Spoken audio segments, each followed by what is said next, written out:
بسم اللہ الرحمن الرحیم۔ حضرت عبداللہ بن عمرو رضی اللہ تعالی عنہ سے ایک مرفوع روایت ہے، بیان فرماتے ہیں کہ نبی کریم صلی اللہ علیہ وسلم نے ارشاد فرمایا، قیامت کے دن پوری کائنات کے سامنے ایک ایسا شخص کو لایا جائے گا جن کے 99 گناہوں کے رجسٹر ہوں گے، اور یہ رجسٹر اتنے لمبے چوڑے ہوں گے جہاں تک آدمی کی نگاہ پہنچے گی، اور جب ان کے سامنے اس چیز کو رکھ دیا جائے گا، ان سے کہا جائے گا کیا تم اس کا انکار کر سکتے ہو؟ آیا میرے محافظ نے تم پر کوئی ظلم کیا؟ تو آدمی جواب دے گا کہ انکار کی کوئی صورت تو مجھے نظر نہیں آتی ہے۔ پھر اللہ رب العزت ان سے بیان کرے گا کہ کوئی عذر پیش کرو یا کوئی نیک عمل پیش کرو۔ وہ شخص کہے گا میرے پروردگار عالم، میرے پاس کوئی نیکی ہے اور نہ ہی میں انکار کر سکتا ہوں اپنے گناہوں کا۔ پھر اللہ رب العزت بولے گا کہ تمہاری نیکی تمہیں تو یاد نہیں ہے، لیکن تمہاری نیکی کا ایک پرزہ میرے پاس ہے، جو کاغذ کا ایک ٹکڑا ہے جس میں لکھا ہوا ہے تمہاری ایک نیکی، تمہارا ایک نیک عمل جو تم نے دنیا کے اندر انجام دیا ہے، میرے پاس لکھا ہوا ہے۔ کاغذ کا ٹکڑا اللہ تعالیٰ بتائے گا تو اس میں لکھا ہوا ہوگا کہ میں گواہی دیتا ہوں کہ اللہ تعالیٰ کے سوا کوئی معبود نہیں، اور محمد رسول اللہ صلی اللہ علیہ وسلم اللہ تعالیٰ کے بندہ اور اس کے رسول ہیں۔ پھر اللہ رب العزت ان کے گناہوں کے 99 رجسٹروں کو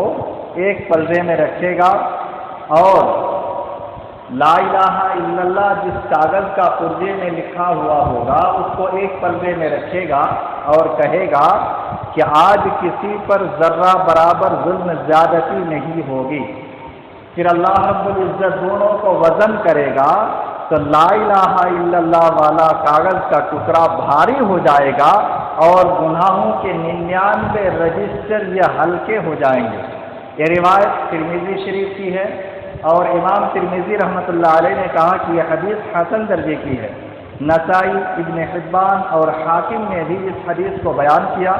اور کہا کہ امام مسلم رحمہ اللہ کی شرط پر یہ حدیث بالکل صحیح ہے۔ امام ذہبی نے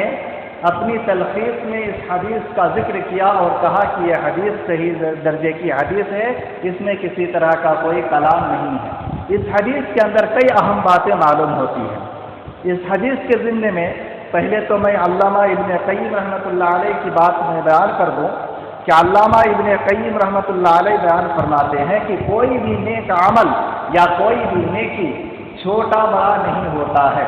بلکہ انسانوں کی نیت کے حساب سے نیک عمل کا بدلہ جو ان کو دیا جاتا ہے تو بہت تھوڑا بدلہ ملتا ہے، یا تو اتنا زیادہ بدلہ ملتا ہے کہ زمین آسمان بھر کر کے اس کو نیکیاں ملتی ہے۔ جیسا کہ ایک حدیث میں نبی کریم صلی اللہ علیہ وسلم نے ارشاد فرمایا کہ بعد میں آنے والے لوگ اگر وحد پہاڑ کے برابر سونا کو اللہ رب العزت کی راہ میں خرچ کرے، اور آج کے زمانے میں یہ صحابہ کرام ایک مد اناج جو اللہ رب العزت کی راہ میں خرچ کرتے ہیں تو اس کے برابر نیکی وہ حاصل نہیں کر سکتے ہیں۔ ایک طرف وحد پہاڑ کے برابر سونا خرچ کرنے والا شخص اتنی نیکی کا مستحق نہیں بنے گا، اتنی نیکی نہیں پائے گا کہ جتنی نیکی صحابہ کرام ایک مد اناج خرچ کر کے اللہ رب العزت کی بارگاہ میں پا جائیں گے۔ ایسا کیوں ہوگا کہ صحابہ کرام جو ہیں ان کی نیت کے اندر بالکل اخلاص تھی، اور للہیت کے بنیاد پر انہوں نے اللہ رب العزت کی راہ میں خرچ کیا ہوگا۔ لیکن بعد والے جو خرچ کریں گے وہ اللہ رب العزت کی راہ میں خرچ تو ضرور کریں گے، لیکن اتنی نیکی نہیں پائیں گے، کیونکہ نیت کے اندر وہ اخلاص، وہ للہیت نہیں ہوگی۔ لہذا نبی کریم صلی اللہ علیہ وسلم نے اس چیز کو بیان کیا کہ بعد میں آنے والا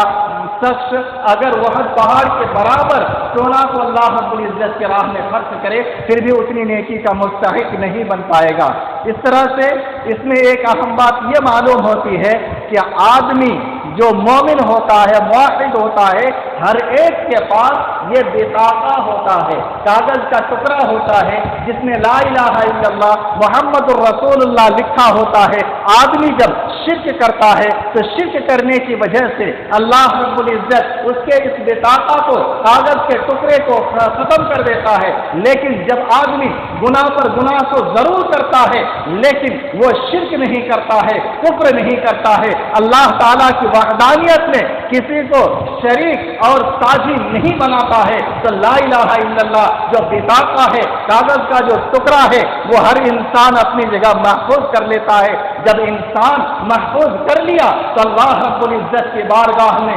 कितना भी गुनाह लेकर के हाजिर हो जाए तो अल्लाह रब्बुल इज्जत ने अपनी इज्जत और अपनी जलाल की कसम खा करके कहा है कि मेरी इज्जत, मेरी जलाल की कसम, ऐ औलाद आदम, अगर तू जमीन आसमान भर करके गुनाह लेकर के मेरे पास हाजिर होगा तो जमीन आसमान भर करके मग़फ़िरत के साथ, माफी के साथ मैं हाजिर होऊंगा।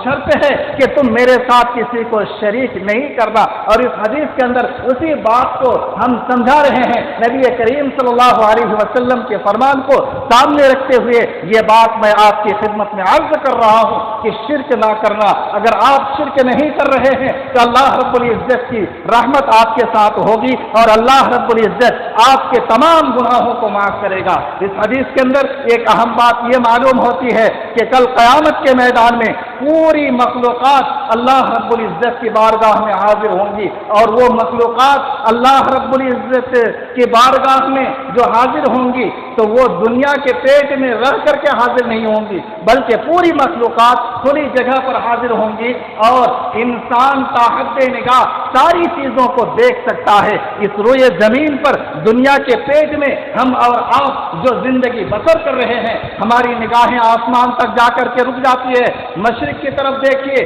तो आसमान पर रुक जाती है, मगरिब की तरफ देखिए आसमान पर रुक जाती है, शुमाल की तरफ देखिए आसमान की तरफ जाकर के रुक जाती है, जुनूब की तरफ देखिए आसमान में जाकर के निगाहें रुक जाती है, जमीन में देखिए जमीन पर हमारी निगाह रुक जाती है। कोई चीज आड़े आ गई तो उस पर हमारी निगाह रुक जाती है। लेकिन कल क़यामत के मैदान में ताहद्दे निगाह इंसान देख सकता है और देखेगा अपने गुनाहों के रजिस्टरों को भी, नेक आमाल को भी। यहाँ पर एक सवाल हमारे सामने आता है कि इंसानी जिंदगी तो महदूद जिंदगी होती है, 50 साल, 60 साल, 70 साल बड़ी मुश्किल से अगर आदमी जीता है तो अल्लाह रब्बुल इज्जत की रहम हुई तो 100 साल जिंदगी मिल जाती है। ताहम गुनाहों के इतने बड़े बड़े रजिस्टर जहाँ पर ताहद्दे निगाह ये लंबी रजिस्टरें होंगी और उसमें गुनाह ही गुनाह होगा, तो इतना गुनाह तो आदमी अपनी जिंदगी में नहीं करता है, फिर इतना ज्यादा गुनाहों का रजिस्टर कैसे उसके सामने रखा जाएगा?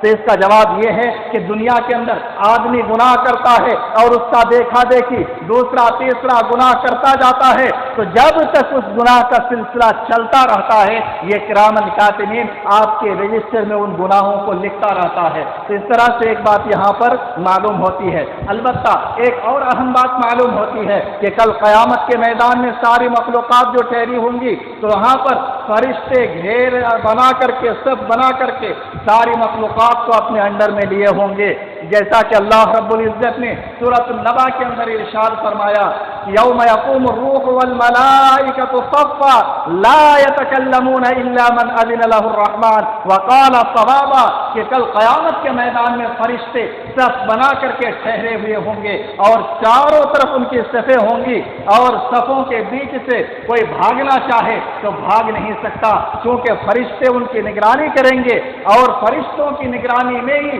जन्नत को भी लाया जाएगा, जहन्नम को भी लाया जाएगा, दुनिया को भी लाया जाएगा और मलकुल मौत भी वहां पर ठहरे होंगे। ये फरिश्ते अल्लाह रब्बुल इज्जत के इस कदर फरमाबरदार होंगे तो ये आपस में बातचीत भी नहीं करेंगे बल्कि सारी चीजों की निगरानी करते हुए रहेंगे। तो ये बात भी इस हदीस के अंदर हमें मालूम होती है। इस तरह से इस हदीस के अंदर जो खास बात मालूम हुई वो ये है कि तौहीद के साथ अगर आदमी किसी को